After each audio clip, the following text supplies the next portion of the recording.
Hi guys, my presentations is about questionnaires and surveys. I think most of us has already familiar with this kind of research method, but actually I want to start with a definition. A survey typically is a form of a questionnaire. It's one of the most common methods of collecting data on attitudes and opinions from a large group of participants. The purpose of this kind of research method is to gather information that learners are able to report about themselves, which is typically not available from prediction data alone. We have already know that questionnaire they have different many kinds of it, but questionnaires can basically divide into two parts. One is the closed item question, the other is the open-ended questions. The closed one which researchers determine to possible answers of the participants, which is really easier for them to um, analyze and codify.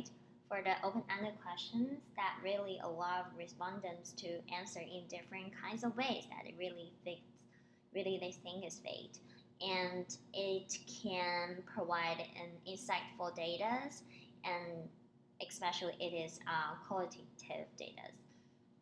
So the question types is depends on the research questions that are being addressed in the studies and the purpose of the research.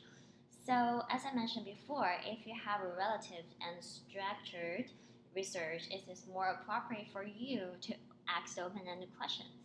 But once if the hypothesis has already established, the closed item questions that really can help you more focusing on the important concepts. So I also listed many popular topics in SLA, which is language attitude, need analysis, L2 learner strategies, language anxiety, and motivations.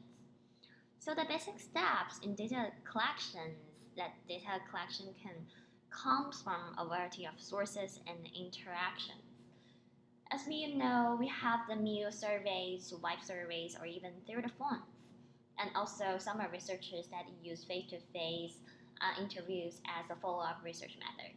So basically, the researchers just ask the learners to fill the questionnaire out, or maybe in their class, they distribute questionnaires and ask the learners to bring them back in a few hours or maybe a day.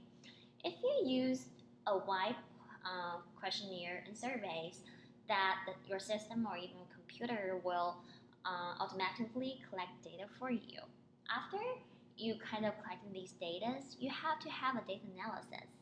If you have a qualitative data, you have to have a statistical analysis, which is you have to make into a chart or a graph, or some of the researchers that use a certain models to kind of deal with the qualitative data. If you have a qualitative data, you have to create a following analysis of complete questionnaires and interviews. So there are something that researchers need to consider. They have advantages and disadvantages of the questionnaires and surveys. For the advantages, they can elicit longitudinal informations in a short period of time. It also can collect comparative information from a number of the respondents.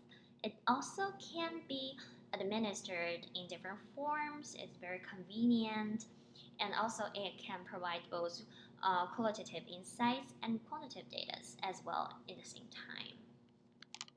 So there also exist some disadvantages. For example, responses may not be inaccurate or incomplete because the difficulties involving in describing learner internal phenomenon, which means that some of the respondents do not really want to share their personal informations, their individual thinkings, individual experiences for you, which they think it is very private for them. Or the respondents may not in respondents to how they will actually respond in the real life. So there are something that the researchers need to pay more attention to. So the format is it should be more simple as possible. If you have a question, just to make it answerable and ambiguous, more friendly, And if possible, it is better for you to review by several researchers that really can make your questionnaire more reliable and high quality. And if you have the chance, it is better for you to piloting among a sample of the research population. So here is the examples that I found from the IRS database. So I just a part of their questionnaires. The first one is asking yes or no questions, like their organizations, do they have plans to operate among non-native speakers or even the international populations, yes or no. And here is different from the first one. It shows the statements of the level of their agreements from strongly disagree to strongly agree. So based on these three different statements here. So also I find it a real research paper from the very famous journal Studies in Psycholanguage Acquisitions. The topic of this research paper is attitudes and preference of ESL students to error corrections. The participants of this research paper is 418 ESL students. They are from different countries. They are from 3 different language programs. So here is the language questionnaire that they truly used in this research studies. Here we can see from the question 1 to 6, they used open-ended questions to kind of gather the participants, their background information. For example, how long have you been to US? How long have you been this kind of school? Some basic language information here. So from question 7 to 8, they change it into closed item questions that they want to more focusing on the error corrections, their attitude, or some basic information here. So here is the result of the researchers that use the certain models to kind of deal with the data we can see here. So for the findings in general, the 418 ESL students that they surveyed has a positive attitude towards error corrections, that they think they prefer more, and they thought collecting errors should be more necessary for them to improve their oral English. And it for the data, for the result here, you can see the Korean one.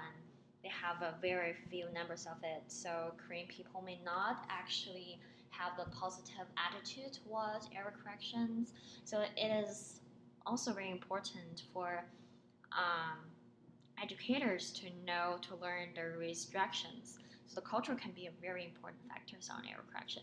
So it also can be a reminder for we guys, the ESL educators, that when we giving students error correction or even feedbacks, pay more attention to the cultural items, like the cultural things here.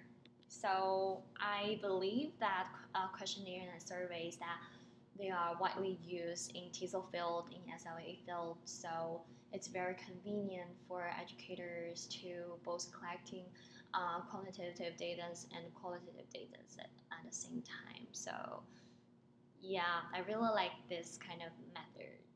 So that's it.